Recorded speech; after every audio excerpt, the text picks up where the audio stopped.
Cela survient alors que le Bloc québécois a débattu pour la première fois de son projet de loi aux communes qui exige que les résidents permanents qui s'installent au Québec et qui veulent obtenir la citoyenneté canadienne aient une connaissance suffisante de la langue française. Alors là-dessus, je retrouve le député du Bloc, Mario Beaulieu. Bonjour, M. Beaulieu.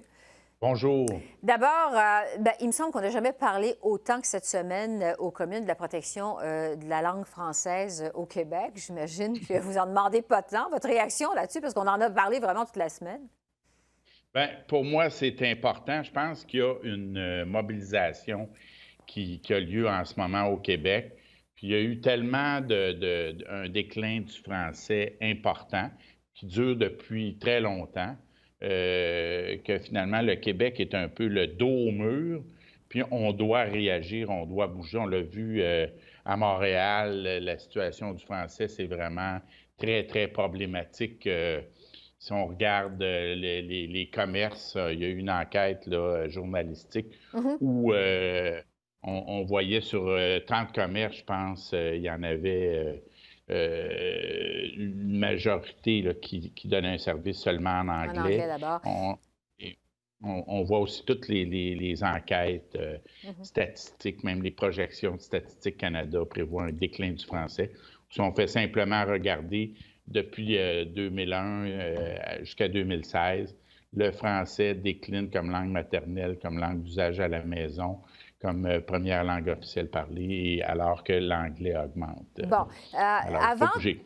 Avant de parler de votre projet de loi, je veux justement vous entendre sur la controverse autour des propos de la députée Lambropoulos.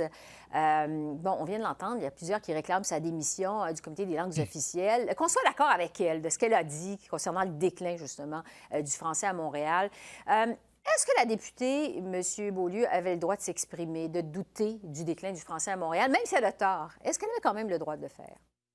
Bien, pour moi, il y a des gens qui ont perçu ça comme choquant parce que c'est vraiment un déni de la réalité. Mais nous, on pense que ça reflète quand même la pensée de plusieurs députés libéraux. Et moi, j'ai entendu des choses pires que ça au Comité des langues officielles. Par exemple, récemment, le Québec Community Network Group, qui est le Nouvelle Alliance Québec, qui a déclaré que la loi 101 a peut-être été justifiable à un moment donné, mais qu'aujourd'hui, le français est en très bonne position, puis que la loi 101, c'est une violation des droits civils. Alors ça, c'est un groupe de pression anglophone financé à coups de millions par le gouvernement fédéral, parce que la loi sur les langues officielles, les programmes sur les langues officielles ne visent qu'à renforcer l'anglais. Alors, les 80 millions à peu près d'argent du programme des langues officielles ne font seulement que renforcer l'anglais, servent à financer les groupes de pression des organismes anglophones. Le temps file, M. Beaulieu. Oui. Là, je veux vous parler de votre projet de loi pour exiger des immigrants qui s'installent au Québec qu'ils aient connaissance suffisante de la langue française. Votre projet de loi, on le sait, n'a aucune chance d'être adopté parce que les libéraux, le NPD va voter contre. Plusieurs jugent que vous faites ça juste finalement pour embarrasser le gouvernement Trudeau. Est-ce que c'est le cas? Il y a un net progrès. La première fois qu'on l'a présenté, les libéraux ont réussi, étaient majoritaires, ils ont fait voter pour qu'il soit déclaré non votable au comité des procédures. On est obligé d'utiliser une procédure très rare, avoir lieu un vote secret. Puis bon, finalement, il n'a pas été voté officiellement en Chambre. Cette année, là, il va être voté, il va y avoir un débat réel. Il semble que les conservateurs vont l'appuyer. Puis moi, je me dis, c'est un peu paradoxal parce que les libéraux nous disent, oui, on veut promouvoir le français. Ils l'ont déclaré dans le discours du trône pour la première fois depuis 51 ans. Et on doit agir. Et là, on présente un projet de loi. C'est une mesure mineure.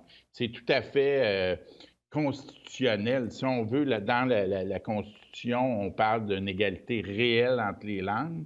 Alors, si on regarde la situation du français au Québec, si on regarde la situation du français dans l'ensemble du Canada, c'est un déclin, c'est un taux d'assimilation. Il s'adresse à qui, votre projet de loi, ça s'adresse à qui? Est-ce que ça vise d'abord et avant tout les anglophones? Non, bien, ça vise d'abord et avant tout à donner des outils aux nouveaux arrivants pour qu'ils puissent s'intégrer, se franciser et participer à la langue commune au Québec, à la Mais société les nouveaux québécoise. arrivants, vous parlez de tous les nouveaux arrivants ou davantage des anglophones? Ça vise qui? Tous ceux qui veulent avoir la citoyenneté, à ce moment-là, en ce moment, on exige la connaissance d'une des deux langues officielles. Et il y a des gens même qui n'ont pas leur citoyenneté parce qu'ils n'ont pas passé leur test linguistique. Nous, on dit au Québec, le français, c'est la langue officielle, la langue commune. Alors, ce serait tout à fait normal. Ça va dans le même sens que ce que le gouvernement du Québec essaie d'implanter de différentes façons. Il y a un appui massif des Québécois. Il y a eu des sondages qui démontraient que c'est au-delà de 70 qui sont favorables, qui considèrent que la connaissance du français devrait être obligatoire pour avoir la citoyenneté au Québec. Monsieur Beaulieu, il me reste quelques secondes, mais je veux vous entendre sur une déclaration du premier ministre Trudeau hier, lors de la période des questions aux communes, lors d'un échange qu'il a eu avec votre chef, Yves-François Blanchet. Monsieur Trudeau a pris position, en fait, en faveur de la loi 101. Il a dit que ça a contribué à protéger le statut particulier du français au Québec. M. Blanchet a eu une réaction quand même assez forte, je dirais de surprise. Il a dit que ça va faire les manchettes dans les journaux. Qu'est-ce que vous en avez pensé, vous, de cette déclaration du premier ministre Trudeau envers la loi 101? Moi aussi, j'ai trouvé ça étonnant parce que jusqu'à maintenant, c'était plutôt l'inverse. Il semblait être contre la loi 101. Dans le fond, la loi sur les langues officielles, son principe même va à l'encontre de la Charte de la langue française parce que ce qu'on veut, c'est faire du français la langue officielle, la langue commune, en respectant les droits de la minorité historique anglophone. Mais si on ne réussit pas à intégrer et franciser les nouveaux arrivants, c'est mathématique. On va disparaître à un moment donné. Alors, M. Trudeau, il semble y avoir eu une évolution et je pense que c'est une bonne chose. Nous, ce qu'on veut, c'est arriver. Le gouvernement fédéral a dit il admettait avoir une responsabilité dans la protection, la promotion du français. S'il commençait simplement par arrêter de nuire à la loi 101, ce serait déjà beaucoup. Et parce qu'il gère déjà beaucoup. Monsieur Trudeau qui chemine. Mario Beaulieu, député du Bloc québécois, merci beaucoup. Merci de votre temps. Merci à vous. Au revoir. Au revoir.